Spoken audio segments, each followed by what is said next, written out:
Sometimes the danger in starting a business is not knowing what we don't know. As you look back, what are some things that you learned that you wished you had known before you started the company?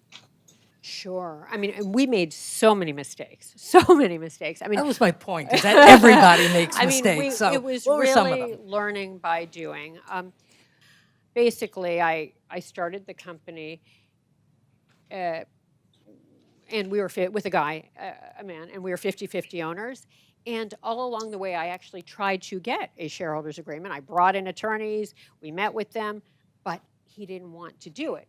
And he refused to do it. And it caused a lot of drama. And my last 5 years, I ended up litigating against him because I didn't have it. And I spent a lot of time and money on litigation. I did end up winning, in the sense that what I asked for was a custodian to be put in place to oversee the sale of our company, where either I could buy him out, he could buy me out, or a third party could buy us both out. And so we got that business divorce. But the reason you need a shareholders agreement when you start is you don't want to go through, I mean, I spent $50 million on litigation. I was lucky to have that money, but whether it's, it's 50,000 or whatever it is, you don't want to do that.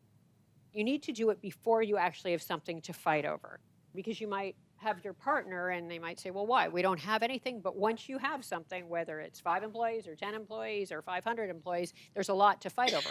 So you need it to establish roles.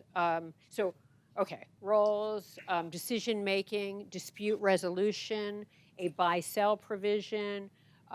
If either of you dies or becomes disabled, these are the reasons you need it, and you must have it. So that's a big thing that I learned. And I was trying, but you've got to do it at the outset. Whether you're starting the company with your spouse or your parent or your child or your best friend, you really need to do that.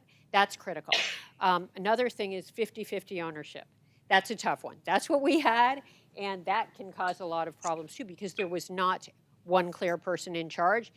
And a lot of disagreeing, a lot of fighting. And again, when it was time to either bring in investors or go public or sell, we were not on the same page, and no one had power over the other. So I would avoid 50-50. If I were starting a company again, I would either own it 100% or I would at least be the majority shareholder. So I recommend that to you as well.